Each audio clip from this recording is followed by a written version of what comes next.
Okay, everybody. So, give me a second here. All right. So this is going to hopefully help you make a recording of a slideshow, in case you haven't already done that for your research presentation. Okay. So here's the idea, right? So you need to be able to record audio, not record a audio, but you need to be able to record audio along with a slideshow for some assignments. That's true for this class. It's also true for other classes, I'm sure. And basically, most of you are either going to use PowerPoint from Microsoft, or you're going to use Google Slides. Okay? And well, depending on which one you use will dictate what the easiest way is in order to just get your presentation recorded. Okay, so basically, if you do use PowerPoint, that's probably your easiest option and what I would recommend. You should be able to get access to PowerPoint through the school because you're a student. So you should have access to Office 365, I think. If you don't, if I go here and I go Office 365, see if we can find it, and then log in and sign in, and well, this isn't what I want, but well, we can try this different Microsoft account. This may or may not work. I haven't tried this, but if you type in your email, oops, okay, so that's not going to work. So I don't know what the way to get access to it is through your campus account, but there should be some way to access it. If you don't have access to it, no big deal. You can use Google Slides, right? It's just that Google Slides does not include a built-in method for recording a presentation. All right, so if you are using PowerPoint, what you want to be able, or what you want to do is, make your entire presentation first, right? You wrote all the slides and so on. I just grabbed a PowerPoint that already existed in order to show you this. And then what you're going to be looking for is the record button. So you make your entire presentation, you find the record button and you press it. And so when you press the record button, right, it's going to take you to a screen that looks like this one. Let me make that bigger. So it'll take you to a screen that looks like this one. And so you can go through your entire presentation here just by pressing the arrows, like the right arrow advances slides, and the left arrow goes back, of course. And you can even add notes up here above your presentation of things you want to say that are maybe not written in the slides. That way, anything you want to say can already be written out, and all you have to do is read it out loud. So that helps you make presentations that are better than mine, where you won't be saying every 2 words like I do. Okay. So the other thing you want to do, whether you want to do this or not, is up to you. But the other thing you do want to do is look at the options up here. We should have an option to turn on and off your camera. You may as well turn it off. We don't need it. And for the audio, I don't know what you get from the microphone icon. I don't know if it lets you switch microphones here or adjust volume, but if you do have a problem with audio, then you might want to play with that as well. So once you have the settings the way you want them, like you've typed your notes, if you are going to use notes, and you've set your microphone and camera to where you want them, then you can click the red play button, or record button actually, to start your presentation. And while you're going through your slides here, the area that's getting recorded is just the area inside the box here. So all the stuff in the black area around here is not stuff that anybody else will see. Okay, you're just recording the area for your presentation. What else? While you're recording it, there's a timer up here so you can see how long your presentation is going. So you go through the entire thing, right? You do your entire presentation, advance through the slides. When you get through the last slide, then it will automatically stop recording. So when you go all the way through the slides, you'll see that I don't have a picture of it, but your slide will say like the presentation is finished. And if you look up here, you'll see that the clock has stopped after you go past the last slide. So you do your presentation, it finishes, and then there's a button in the upper right hand corner that says export. Okay, and so when you click the export button, then it'll give you an opportunity to name your file. So it'll give you an opportunity to name your file. You can select the format for the video. MP4 is fine. I would not bother changing that. And also some other settings related, like this says video resolution is full HD, 1080p. That's perfectly fine. You can change settings in the customize export, but you don't need to. What you should pay attention to is where you are saving this, right? So I think by default, just from looking at this, the default file location was the location where I had saved that PowerPoint file. So if you saved your PowerPoint file on your desktop, for example, I would expect that this video is going to be saved on your desktop as well. So, pay attention to where it's saving the file, type in a name for it, and then click export video. Now at that point, you're going to have a file called like whatever you called it, right? So mine would have been lecture 2 introduction .mp4 there. So pay attention to where you saved it, and then what you're going to do with it is up to you, but what I would recommend is just uploading to YouTube, because almost all of you probably have a YouTube account already. And so the easiest thing to do is just to head over to the YouTube page, like I have shown here, and there's an icon that looks like a camera with a plus on it, and that button right there is for uploading videos. So you can click upload a video, and click that, and then click upload video, and then it'll bring up a thing where it says like drag and drop your file, or you can select it from a menu, and you just go and find that MP4 file that you've just saved from PowerPoint. And when you do try to save it in YouTube, or you try to upload it to YouTube, there's a couple of settings you have to change. I didn't show the details, which is the first thing you get to when you try to upload a file. The main thing there is it asks you if your video is for kids, and you have to say no. If you don't want to say that your video is for kids, because then it'll try to make sure that it's safe for kids and promote it to kids or whatever. You don't want to do that, okay?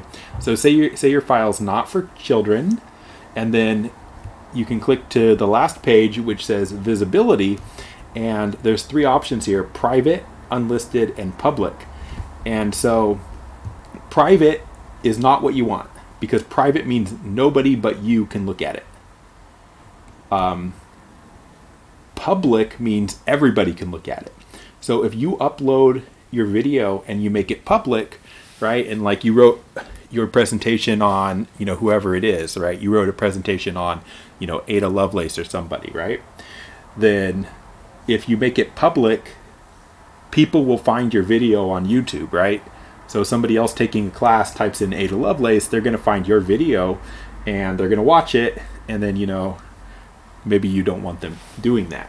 So if you make it public, just be aware that it'll be public.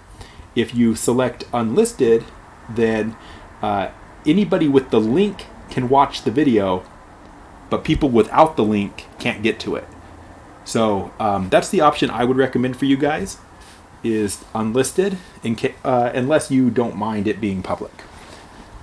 So you do that, and then over on the right side here, if you remember to, you can click the video link, the little papers here, right here, this thing, because if you click that now, it'll copy the video link to the clipboard, and you'll have the link right now. If you don't do that right now, and you hit save, then you'll kind of have to wait until your video is uploaded before you can get that link. So I try to remember to click it myself, but if you don't, it's no big deal. You just get the link later. And that's it. Now you have a link that you can give, and you turn in that link, and that would be turning in the assignment, is turning in the link. Okay, so that's pretty much it.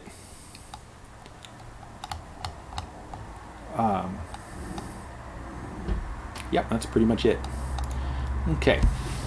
Now, if you're using Google Slides, then the big difference is that in Google Slides, there's not a built-in recorder for video, so you can't do it. And there's a lot of ways to do this. Like, for example, what I'm doing right now is a voiceover on a set of lecture slides, right? And I'm doing it, and I'm using OBS. So you should be able to see right here that I've got OBS, and that's what I'm recording with, and it's for video game streaming and other stuff, but it's also pretty easy to use. I don't really recommend that to you because it's probably more trouble than it's worth. You don't want to like download software and then have to struggle with it to make it work and that kind of stuff. So what I would recommend is, if you're using Google Slides, is if possible, maybe just use Zoom, right? You all have Zoom, right? Because all of our videos, or most of our videos, are on Zoom. So you probably already have it. In that case, what you would do if you wanted to record your video with Zoom is simply this. So open up the Zoom app. Now I say open the Zoom app and start a meeting, but it doesn't actually matter how you start a meeting. So if you don't do it through the app, you can probably do it through the web page. Like, since I'm sitting at a web browser now, I'll just go to zoom.us, and let's see, I'm logged in already. And I think if I go host, then I might be able to already start a meeting from the web page or something like that.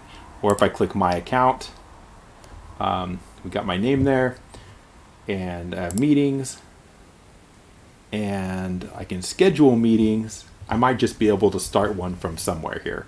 That's what I was going for. It was just saying you can start a meeting somehow, maybe some way. Like I can click meetings, personal room. You should have that as well, and click start from here on the web page. So however you start a meeting, you would want to start a meeting either from the web page like I'm showing, or just from the Zoom app, which I guess I could show since I'm not running Zoom right now. You know what though? Zoom messes with my audio when I'm using OBS, so I'm not going to start up Zoom. Oh, it is started up. Never mind.